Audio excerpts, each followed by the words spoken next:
Hello, and welcome to the Moronomics podcast. I'm Heather, the And I'm, economist. oh, right, and I'm Joe, the moron who forgot that Heather says she's the economist. In this podcast, an accomplished and brilliant economist attempts to explain concepts from her field to her high school classmate who's kind of a moron. So, Heather, for our lightning round question, I guess, instead of a usual goofy one, I think we'll go with something a little more businesslike. What is economics, and what does an economist do all day? Ooh, dropping the big ones, going philosophical. I, well, look, I really love economics and enjoyed studying it because at the end of the day, it's trying to decipher why people make decisions.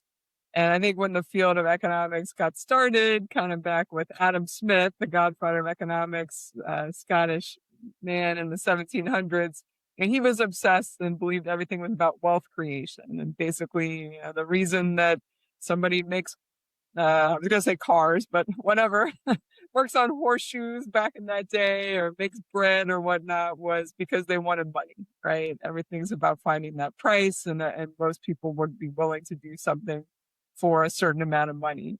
But obviously, over time, economics has become much more complicated and realized that while money is very important, it is not the only driver of decision making. And fun fact, the word economics, I'm sorry to any Greek friends listening, but it comes from the Greek word economia or economikos, which really means household decision making, which is kind of a neat twist. That I Yeah, know we think about economics as money and stuff moving around the globe, but it really often starts at home. and that it kind of links back to home economics, a subject that I was absolutely terrible at in school. But I've turned into a decent cook. But yeah, a fun fact for the audience, by the way, this is our second try at recording uh, an episode on crypto. Last time, my computer just totally quit, and so I got a new computer, uh, and now we're running again. Okay, so our topic for today is cryptocurrency. And I have the dimmest understanding of what this is. So I think probably some of our audience, I'm not going to say hopefully are morons like me, but some of our audience probably has heard this term, has some general kind of, they know some words around it. But can you define this? Kind of give us a little bit about how it works and maybe some of the big cryptos, crypto. But yes, sorry, I'll stop talking now. Well, I feel like I should start with a disclaimer, which is I'll probably make a lot of listeners mad because most people either love or hate particularly cryptocurrency, and I'm somewhere in between. I'm a believer that crypto has some uses and a place in our global economy, but I definitely advise people to limit their involvement and their investments in it to a very small part of their portfolio if you go there at all. So I know that will not make almost anyone happy, but I just want to put that out there so that people know where I stand before I discuss all of this. Well, okay, I just want to say that makes me happy because it means I have not made a big mistake by putting a lot of money into it, and I probably haven't made a mistake by not putting any money into it either. So, Yes, we all should have bought in 2015, but yes. So yeah, cryptocurrency is really fascinating.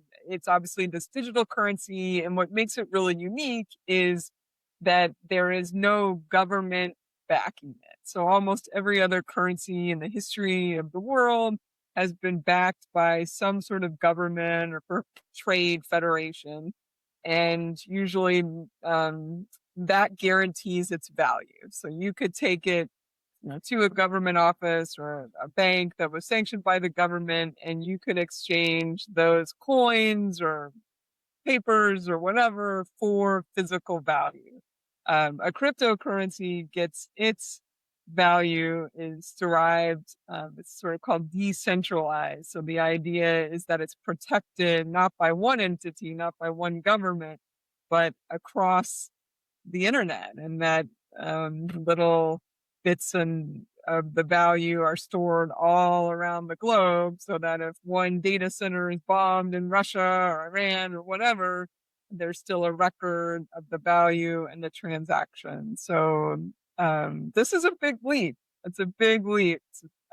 Thousands of years of monetary history have been set aside to do this. Wow.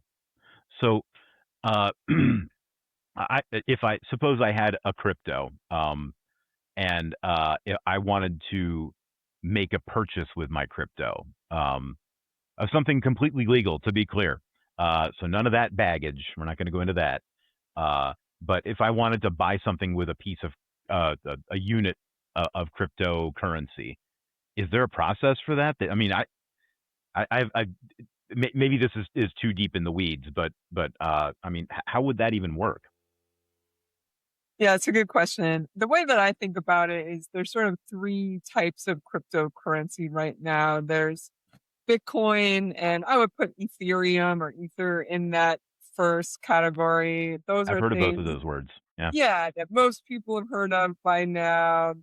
And you can, in many cases, use them not quite as ubiquitous as the dollar or Visa or MasterCard, but you can use Bitcoin in a lot of places right now for payments. Then there's all these meme coins, the sort of smaller ones, or sometimes you hear people buying. There was a bunch of dog ones. I'm not. I know you're more of a dog expert than I am, but I wouldn't say that, but yeah. some people might put the Donald J. Trump currency in this meme coin. People Okay. buy them because they're fun, because they want to support something, but they don't really function as an alternative to the US dollar, the euro, or the yen. So Okay. then there's a third thing called a stable coin. And Ooh. stablecoin is becoming more interesting because it is linked to the US dollar. Oh. But you can use stablecoin to transfer money to overseas or, to make a pretty soon to start making payments in at Walmart or wherever your favorite Costco or favorite store is. So, your question is a little complicated in the sense of it depends. The goal is Right. for some of these cryptocurrencies to be able to function just like the dollar, or the euro, or the yen, or yuan would. Um, but some of them are better at that right now than others. I got you. Uh, so my next question, you already kind of touched on. What are the big ones? So yeah, it sounds like Bitcoin and Ether or Ethereum or whatever. Okay, so those are kind of the big players in this space right now. That's okay. I feel like I'm getting kind of a handle on this. Um, kind of. Uh, it's always touch and go with my brain, but so um, Uh, uh, okay. Well, real quick break. We're going to do our plugs and I'm going to do our socials. So I got a couple of very nice emails in the past few days from a blog or a Substack. I think it was Everyday Economics. Do you know anything about that, Heather? Oh yeah, sometimes that's my Substack. I try to keep it going. As Joe has already pointed out, it does not come out every day, but I'm trying to do once or twice a week. I was not trying to shame you with that. I genuinely wasn't sure, but it is not every day in the temporal sense. It's in the applicable to all of us sense. And you write very well, as I remember from high school. Probably a good bit better than I remember from high school, but you know, it's a good read and it's very accessible. I do recommend that blog. Um, my well, I guess plug. I don't. It's not a plug. My recommendation: reach out to an old friend. You never know. What's going on. I don't know. I heard from our a fellow high-ranking member of our class just a few minutes before we recorded. So it was nice to hear from him, and I also found out that one of our classmates, sadly, apparently a year and a half ago, passed away. So that was a real bummer. But I wish I'd reached out to him because I did think of him now and then, and we were connected on one of the social media on Facebook, and I was like, I should have reached out to him. So anyway, reach out to an old friend, not to be a downer, but you might be good. You never know. Uh, so in terms of our socials, we are on X and BlueSky now. Both of those is at Moronomics. On YouTube, we are at Moronomics as well. You can reach out to us at moronomicspod@gmail.com. And you're most likely to get me. In fact, you are only likely to get me. It would take a very high profile event for me to forward it to Heather. The Facebook page it's in existence. Tell you that much. I haven't done much with it, but we do have one, so we are there. So okay, back to the business here. So suppose I'm kind of a moron, right? And I want to get into crypto. It seems like a cool thing. Like it's got possibilities.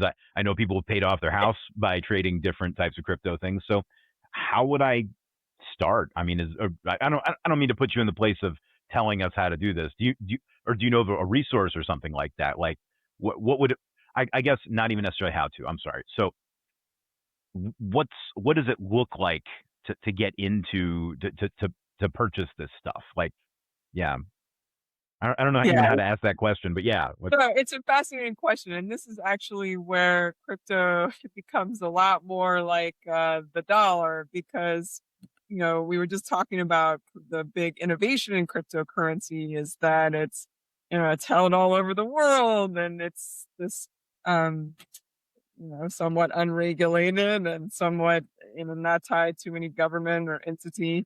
But here's the downside. In order to actually transact with it or buy some, you need an intermediary, kind of like traditional banks, Oh, or except in this case, a lot of people end up going to digital wallets like Coinbase is pretty popular. You probably okay. heard of, or another Robinhood app, the free trading app. You can buy crypto on there. So you need some sort of account as serving as your intermediary to access this digital world. And frankly, where a lot of the fraud and a lot of the big blowups you've heard about have happened over time is actually with those intermediaries.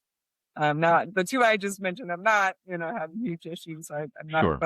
but I know people. You may have heard the name like Sam Bankman-Fried and that FTX that blew up a couple of years ago, and I now have he's heard of in that jail. guy. Yeah. Yeah, so he was operating the Bahamas, but that was a platform where you go to buy and sell crypto Ah, and crypto derivatives off of crypto. So I so never that's took what calc either, so I don't know entirely what a derivative is, but I know it's connected to calc. Uh, but yeah. So okay. So I would have to find some kind of a most likely. I'm sure there are ways that the most tech savvy people they probably have some way of kind of operating in this space. Like I've heard of a crypto wallet, I yeah, think, that's that wallet but or that's kind of digital. the high tech end of this stuff, right? It's Not necessarily. I mean, oh okay, honestly, I think platforms like Fidelity now okay, have an ability to do this on, so it's wow, possible. Most people in their 401k account can't do it yet. I don't think, but it's not that hard. It's similar, like if you want to go buy a stock. If you want to go buy Apple stock, it's kind of the same process. You go set up right, an account somewhere, and then you can get on. A huh? couple years ago, it was different. A lot of banks and a lot of investment houses didn't want anything. They were still very skeptical of Mm-hmm. crypto, but now that game has changed. Yeah. People know that there's demand for it, and they are allowing customers to invest in it. Hmm. So it's actually it's sort of a like a thing you could tack on to your investments, or you could make like if you had an investment advisor, you could say, "Hey, can you put some of my money into?" And then you name a cryptocurrency. It's that kind of thing.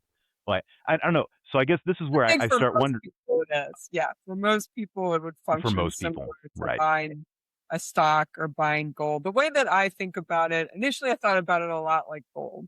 That it was something that you buy in small quantities and can act as a little bit of a hedge against, a downturn. And in fact, Bitcoin was started in 2009 in the height of the Great Recession, when there was so much anger and frustration and skepticism about the global banking community and the global investment community. And this Bitcoin was seen as an alternative to some of this. Right. You can argue if it's been a good alternative and if it serves the right purpose. Just looking at how Bitcoin has performed since the Iran war began, it's sort of flat up a little Oh, bit, but it's not like it's some hedge against against war, calamity, and in the way that people thought it might be. Hmm. Same thing. It performed very well during the big inflation spike we lived through a couple of years ago, but in more recent times, like with tariffs, it hasn't necessarily performed super well. So I think people are still trying to get a handle on like, what does this really do for me? Okay, the people who bought it 10 years ago, like you're Yeah. saying, made a lot of money and but is there really a reason to keep this longer term? Was this something you were aware of when, like, in sort of the very early years? Because I think the first time I heard about this was, I want to say, like 2011 or 2012. And I remember thinking at the time, like, maybe I should get some of this crypto stuff. And but we were just broke. We weren't poor, but we were broke. And I just, I was like, well, no, I need that money for groceries.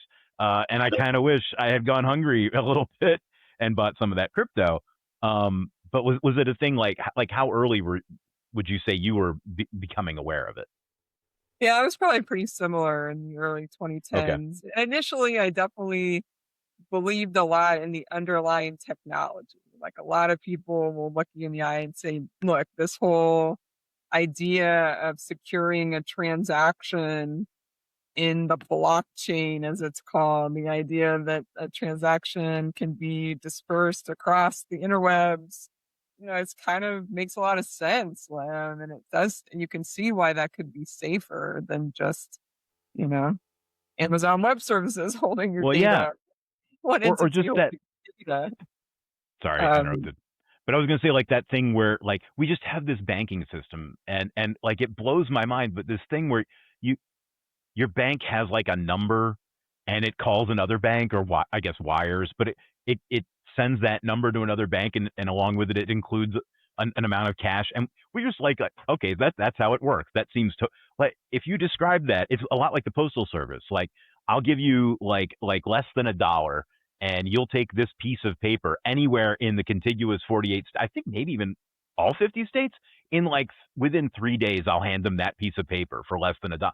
You explain, like, if you were to pitch that as like a thing, people would say that's nuts. But like, we're just all kind of go along with it. So I like looking at it from that perspective. Crypto doesn't seem particularly zany to me. Yeah, Yeah, I agree with you. And we're starting to see a revolution with that third one we were talking about, stable coin. Sometimes people say, why do we need stable coin? How is that different than a dollar moving through what you were just describing? And at the moment, it's a lot faster to process and more secure to process on a stable coin. right. And so you are starting to see big retailers talk about um, increasing transactions on stablecoin. You're starting to see Visa and MasterCard developing this Hmm. technology because of what you said. It's faster and more secure at the end of the day. And Yeah. I mean, I that's just made a note that that's I want to. innovation. Yeah, well, I just made a note. I want to ask you about stablecoin. We're gonna have to do a whole episode on that, because that, I mean, it's good marketing because they put the word stable in it. It makes me feel a lot better about it. So like, you kind of, one of my other questions you kind of hit up front, like, should like a regular person get into it, which you hit up front with, yeah, a small amount, like, don't put everything you have into it. But I think, and what you were saying about 5%, was that what you were recommending? Yeah, that's the traditional rule of thumb. Okay. I started my career in the investment world, and you'd walk in to advise a rich person or an endowment, and that would always be the so-called real assets part of your portfolio, owning commodities or owning gold or silver and these sorts of things. The general rule of thumb was 5% or less of your overall assets. I think it's pretty similar when I look at Bitcoin Is it, or sorry, but Ether. that 5%, is that, would that, so 5% would be crypto and gold and like precious metals and stuff? Or are you saying like, okay, so That's how like the I would total, see it. okay, That's how gotcha. I would see it. Again, this is my middle of the road answer. Obviously, some people are very bullish and would say that's too little. Other people would look at me and say, I have this debate actually with a former White House economist who honest to God, Ooh. still thinks that there is no rationale to have cryptocurrency and is constantly, it's like one of the things we really disagree with each other on. So Yeah. I'm trying to be honest and upfront to listeners that, there's such a wide range of views. The way that I look at it, I've mentioned gold a few times, but honestly, I think about it like the Japanese yen, which is there will always be a place for the Japanese yen in the global economy, but is it a currency that most people carry around or that most people need to own a lot of? No, like it's just Right. not. And for now, that's how I see Bitcoin. It's relevant. It's a player on the global stage. It serves this purpose of being an alternative, frankly, to the US government, let's be honest. I mean, that's why people are holding it as an alternative to the US system. You sound like a And revolutionary now. yeah, I mean, again, I don't hold You heard it first here, yeah, viewers. You heard it first. Heather says that we should all have a revolution. that will No. definitely make some high school friends laugh. Definitely be straight laced. But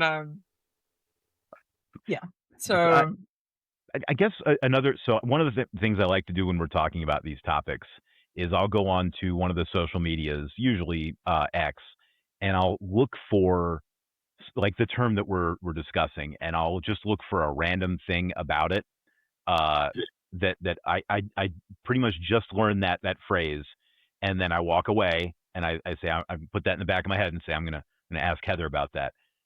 I saw the term rug pull. Are you aware of like a pulling the rug? I guess from under. Have you heard of this at all? sorry, Okay, you educate me. I okay. feel like we're I'll look it up. changing seats here. I think the hard part right now is we were sort of joking, we wish we had bought. Yeah, everybody wished they had bought in 2015 or earlier, or frankly, even 2020 or earlier. But Well, it's like buying um, Apple stock in 2004 or whatever. Like if yeah, you had just done that. yeah. But here, let me just, but we're sitting here in a world where Bitcoin is back at $70,000. Wow. Now you can buy pieces of Bitcoin, right? You I can would buy hope so. fractions of it. Maybe we could buy the $100 or whatever. But yeah, I think it's a much harder call at these valuations that Okay. can feel very, very lofty. Yeah, Um, for sure. so Huh. Well, this has been really interesting. I hesitate to get too much deeper into any of these things because it does seem like a rabbit hole. So I'm not like a person with an investment portfolio. My version of that is working for a government that has a pension. Um, so if I wanted to like it would be not unreasonable for me to get like one of these Coinbase. By the way, you mentioned Robinhood. The governor of the state of Maryland, where I live, I think was the CEO or something like that for Robinhood at one time. So, no, he was the CEO of the Robin Hood Foundation, which is oh, different than Robin Hood investing app. But I like you pulling it all together, Joe. that's amazing. Oh, that's fantastic. Oh my God. Yeah, really living up to the moron name here. Okay. So so never mind about Robinhood. Anyway, so I I could wouldn't casually. suggest it for a pension. It's too much of a volatile asset. Oh no, I'm not hoping they invest my pension in it. I'm saying so. Could I casually get? I could casually. I could buy like $50 worth of a crypto, right? And that wouldn't be like it's not exposing me to. I mean, other than the $50, it's not exposing me to like risk or something, right? Yeah. Oh, okay. I might have to do that. There's a Coinbase and Robinhood, but not the Robinhood Foundation. Just because it would be Yeah. embarrassing to make that mistake. Cool. Okay. Well, this has been really good. We Let haven't me even just talked. step back and say one Oh, last sure. thing. Sorry. Just Yeah, from please do. there's a lot to say about crypto, but to me, if you really step back in the moment that we're in the midst of this huge transition for the global economy right now. And one of those transitions is, the United States has basically ruled the global economy since World War II. And that's shifting. We've got the rise of China, we've got a lot of tectonic plates shifting in the global economy. And one of the key questions right now is, should the US dollar remain the global reserve currency? The currency that an overwhelming, like something like 90% of global transactions are done in dollars. The dollar is king. And obviously, with the events of the last several years, not the last 15, a lot of people are starting to question around the world, not so much like, let's totally get rid of the dollar. But I think they're thinking, should the dollar be 90% of transactions? And so you're starting to see a little bit of a shift away. We saw Interesting. it a lot in 2025. People were selling the dollar and moving a little bit into euro and yen and yes, gold and Bitcoin. And so that's where I think Bitcoin, what is it really on a big picture level? What role does it play? I think there's the innovation role we were talking about, but there's also this moment in time where people don't really trust the Chinese currency. It's very hard to trade. The rules are very different in China than many other parts of the world. And so people are looking for other alternatives that aren't the dollar and aren't the yuan. And that's where Bitcoin is offering people an interesting proposition. Again, not that you want a ton of investments in it, but I think that's where you get some of this ongoing global interest. Sure. Well, and I don't know if this is an apt connection.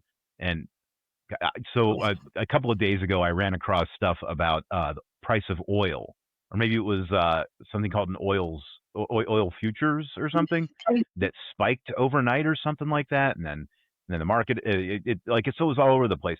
So I know there's a thing called a petrodollar, and which it makes me think I should ask you next time about petrodollars because I don't know what it is. I just know there's a thing called that, but it links two things, the word at least, obviously petroleum and dollars. So this is this is how elementary an understanding I'm operating from. But could there be a petro Bitcoin? Uh,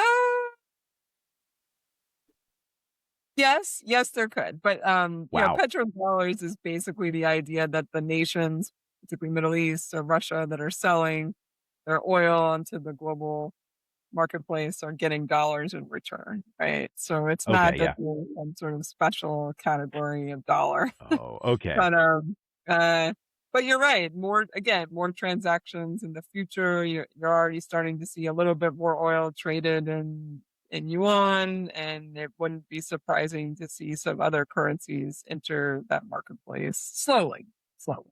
Slowly. Okay. Yeah. Like you know, things do tend to happen.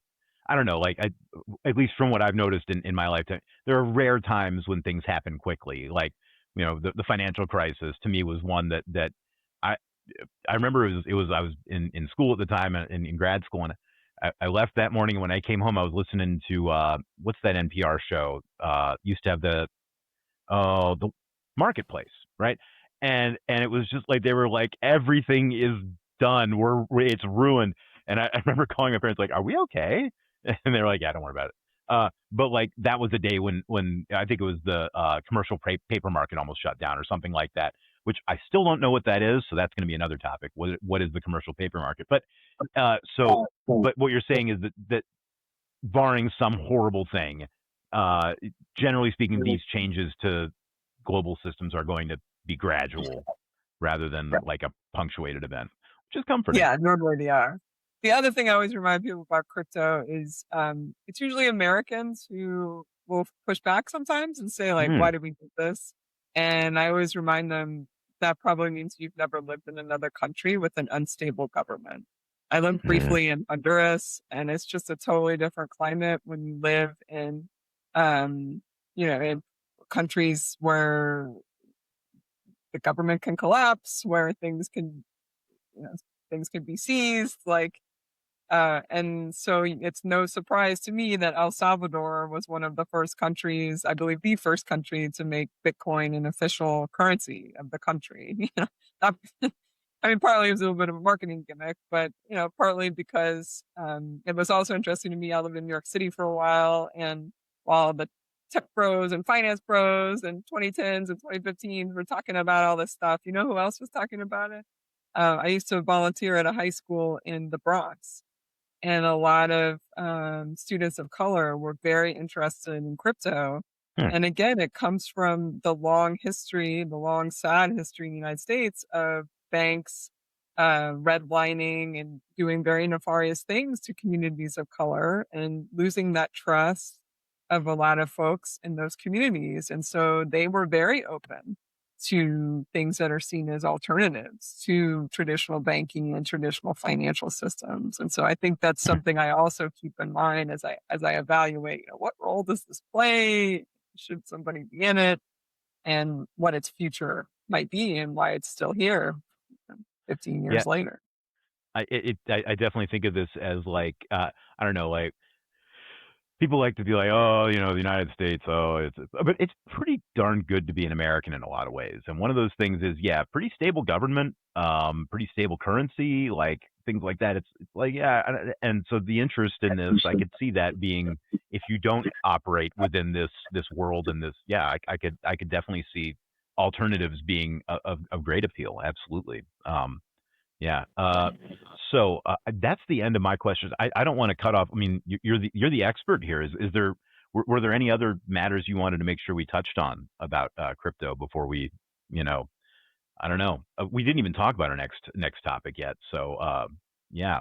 Do you have any other stuff you want to touch on before we call it? I think we've covered a lot of ground. I know we'll get some questions on this one if people feel very strongly in, but yeah, thank you to our one of our high school friends who suggested that we try to tackle this. And I mean, look, it wasn't even in my high school or college economics, right? This is this It is didn't how fast exist. the world changes.